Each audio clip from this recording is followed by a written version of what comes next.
West Bengal centralised admission portal merit list 2024 WB college admission 2024 merit list এই মুহূর্তের big breaking এবং super exclusive update merit list upgradation allotment admission সংক্রান্ত big breaking. Welcome everyone, WB college admission 2024 সংক্রান্ত আজকের video অত্যন্ত গুরুত্বপূর্ণ হতে চলেছে। এই মুহূর্তে ইতিমধ্যে মেরিট লিস্ট প্রকাশিত হয়ে গেছে, ঠিক আছে। পাশাপাশি তোমাদের কিন্তু হাজারো প্রশ্ন রয়েছে, প্রচুর তোমাদের থেকে কিন্তু মেসেজ ফোন কলস এসেই যাচ্ছে সমানে, এবং আজকে আমি সকলের প্রশ্নের সমাধান করে দিব। অনেকে নানা রকম প্রবলেম রয়েছে, ঠিক আছে। অনেকে ফার্স্ট প্রিফারেন্স পেয়েছো, কি ফার্স্ট প্রিফারেন্সে ভর্তি হতে চাইছো না, অনেকে বলছো যে প্রিফারেন্স লিস্ট এখন কি চেঞ্জ করা যাবে, অনেকে বলছো অ্যালটমেন্ট লিস্ট কি, কারো কারো অ্যালটমেন্ট আসেনি অনেকেরই, তোমরা কি করবে, ঠিক আছে। পাশাপাশি কেউ পছন্দের বিষয় পাওনি, ঠিক আছে, তোমরা কি করবে।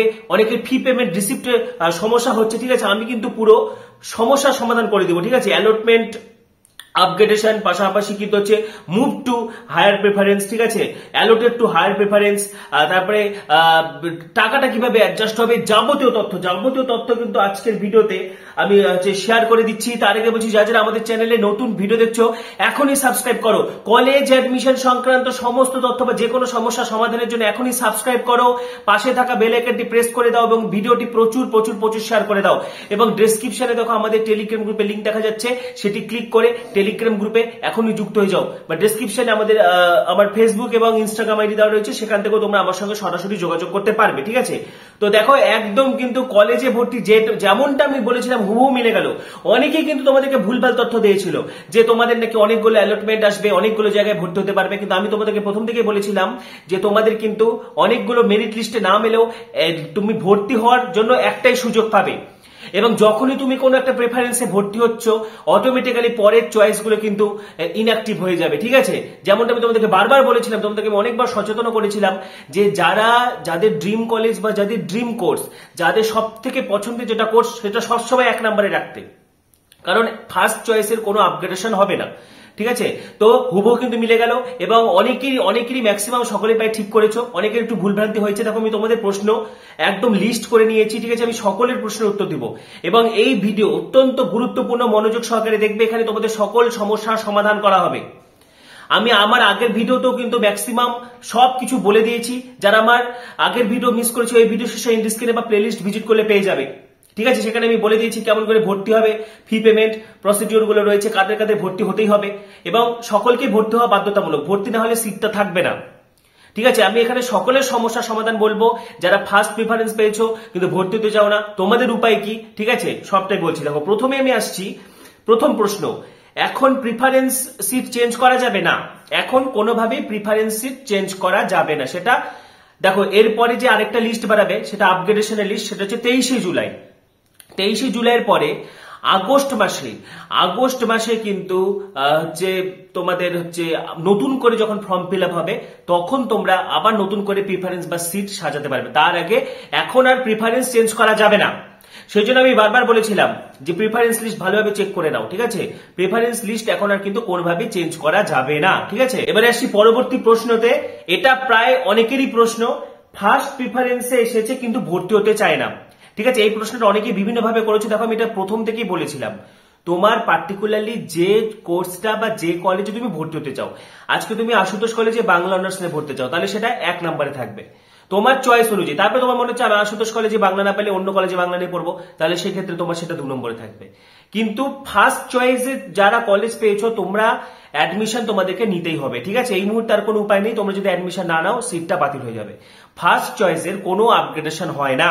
তুমি 10টা চয়েস দিয়েছো, তুমি 2 বা 9 নম্বর কলেজটা পেলেও তোমার আপগ্রেডেশনের সুযোগ থাকছে। তুমি আপগ্রেডেশন ইউজ করে অ্যাডমিশন নিলে পরবর্তী রাউন্ডে তুমি আগের কলেজগুলো পেতে পারো, আগের চয়েসগুলো পেতে পারো। কিন্তু যাদের 1 নম্বর চয়েস এসেছে, তার মানে সেটাই তোমার হাইয়েস্ট প্রিফারেন্স, তাহলে সেটার কিন্তু আর কোনো নড়চড় হবে না, সেখানে তোমাদেরকে নো আপগ্রেডেশন করেই অ্যাডমিশন নিতে হবে। এক্ষেত্রে একটা বুদ্ধি রয়েছে যে অনেকে এমন ভুল দিয়েছো যে ভর্তি হতেও চায় না, অনেকে ভর্তি হয়ে যাও। আবার যারা ভর্তি হতে চাইছো না, তোমাদের কাছে একটা লাস্ট অপশন আছে, 8 আগস্ট আবার নতুন করে পোর্টালে ফর্ম ফিল আপ হবে। যে সিটগুলো ভ্যাকেন্ট থাকবে, যে সিটগুলো ফাঁকা থাকবে, তার উপর আবার নতুন করে 8ই আগস্ট ফর্ম ফিল আপ হবে, তখন তোমরা ফর্ম ফিল আপ করতে পারবে, ঠিক আছে। নেক্সট, অ্যালটমেন্ট লিস্ট কি? আমার মেরিট লিস্টে নাম আছে কিন্তু অ্যালটমেন্ট লিস্টে নাম নেই কেন, বা কোনো সিট পাইনি কেন? দেখো মেরিট লিস্ট কি, তুমি অ্যাপ্লাই করেছো, তোমার র্যাঙ্কটা তুমি দেখতে পাচ্ছ, তুমি মেরিট লিস্টে কত নম্বরে নাম আছে। কিন্তু অ্যালটমেন্ট লিস্ট কি, এটা অ্যাডমিশন লিস্ট। আমি এটা আগেও বলেছিলাম, ধরো একটা কলেজে 50টা সিট রয়েছে, অ্যাপ্লাই করেছো কতজন, 500 জন, তাহলে 500 জনের নামই মেরিট লিস্টে থাকবে, কিন্তু অ্যাডমিশন লিস্টে থাকবে 50 জনের নাম। ঠিক আছে, যারা যারা সিট অ্যালটমেন্ট পেয়েছো, তোমাদের প্রোফাইলে ড্যাশবোর্ডে বা প্রোফাইলে নিচে কংগ্রাচুলেশনস এই কথাটা লিখে কি কি কলেজ পেয়েছো সেটা দেওয়া থাকবে। ঠিক আছে, তো অ্যালটমেন্ট লিস্টে যারা চান্স পেয়েছে বা যারা সিট পেয়েছে তাদের নামই থাকবে। আচ্ছা নেক্সট, অ্যাডমিশন নেওয়ার পর কলেজে যেতে হবে। দেখো এখন আর তোমাদেরকে কিছু করতে হবে না, যারা অনলাইনে অ্যাডমিশন নিয়ে ফেলেছো এখন আর কলেজে যাওয়ার দরকার নেই, সেপ্টেম্বর মাসে তোমাদের ভেরিফিকেশন হবে। নেক্সট কি বলেছে, নট অ্যালোটেডরা কি করবে। নেক্সট প্রশ্ন, নট অ্যালোটেডরা কি করবে, যাদের কোনো সিট অ্যালটমেন্ট আসেনি, ভালোভাবে শুনবে, যাদের কোনো সিট অ্যালটমেন্ট আসেনি এই মুহূর্তে তোমাদের কিছু করণীয় নেই, তোমাদেরকে এখন অপেক্ষা করতে হবে নেক্সট রাউন্ডের জন্য। 23শে জুলাই সেকেন্ড রাউন্ডের সিট বেরোবে, সেদিনের জন্য তোমাদের অপেক্ষা করতে হবে, তোমাদের এখন আর কিছু করতে হবে না।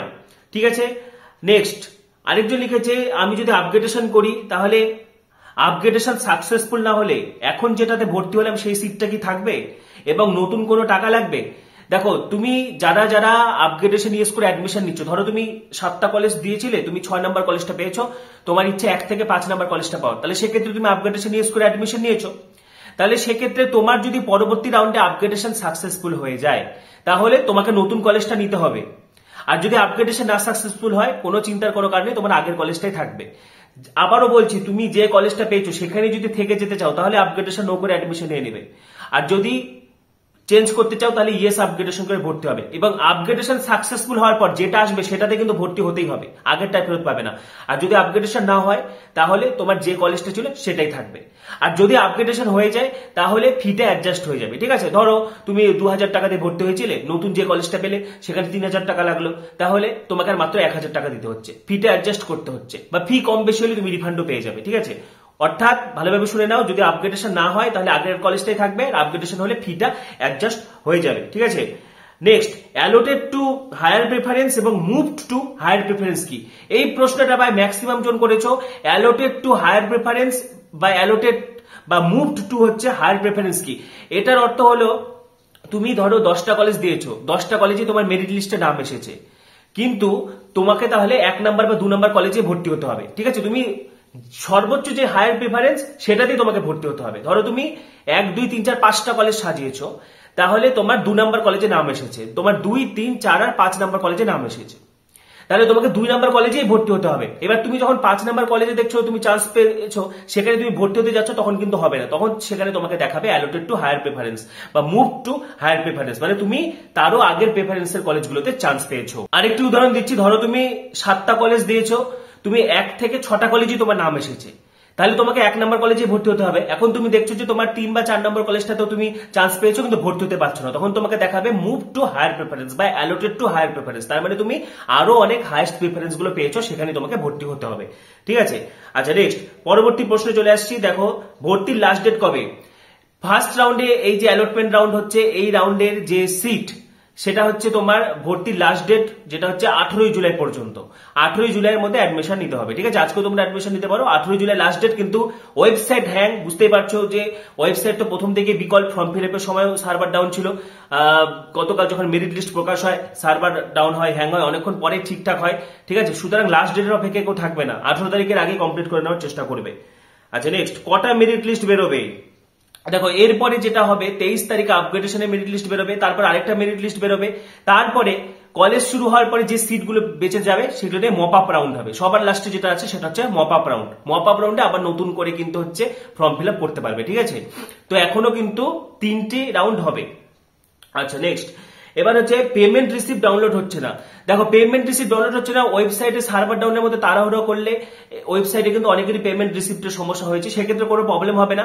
তোমার প্রোফাইলের পাশে যদি অ্যাডমিটেডটা গ্রিন সিগন্যাল দেওয়া থাকে, গ্রিন যদি অ্যাডমিটেড লেখা থাকে এবং তুমি তো ওই অ্যাডমিশনের পর সেটা প্রিন্ট আউট বের করে নেবে, তার আর কোনো সমস্যা নেই। বা তুমি যে কোনো সময় বেশি রাতের দিকেও তুমি কিন্তু স্লিপ ডাউনলোড করতে পারবে। যে কোনো কিছু যদি তুমি ডাউনলোড করতে চাও 12টার পরে কিন্তু ওয়েবসাইটে ট্রাই করবে, অবশ্যই ডাউনলোড করতে পারবে, কারণ দিনের বেলা বেশিরভাগই ট্রাফিক জ্যাম থাকে, ওয়েবসাইট কিন্তু লোড নিতে পারে না। ঠিক আছে, এবং এই মুহূর্তে সকলেই প্রায় মেরিট লিস্ট চেক করতে বা অ্যাডমিশন নিতে ব্যস্ত, সুতরাং রাতের দিকে ট্রাই করবে। তো এই ভিডিওতে কিন্তু আমি পার্টিকুলার তোমাদের সমস্ত প্রশ্নের উত্তর দিয়ে গেলাম, ঠিক আছে। এবং যারা ফার্স্ট প্রিফারেন্স ভুল করে দিয়ে ফেলেছো, এখন তো তোমাদেরকে অ্যাডমিশন নিতে হবে, আর যদি অ্যাডমিশন না নিতে চাও তাহলে কিন্তু রিস্ক হয়ে যাবে, পরে আবার যখন নতুন করে ফর্ম ফিল আপ হবে তখন ফর্ম ফিল আপ করতে পারবে, ঠিক আছে। তো এই মুহূর্তে কিন্তু সেটা আর পসিবল হচ্ছে না, তো এই মুহূর্তে তোমাদেরকে অ্যাডমিশন নিতেই হবে। তোমাদের আরো কিছু যাবতীয় সমস্যা থাকলে বা আরো কিছু জানা থাকলে কমেন্টে অবশ্যই জানাবে।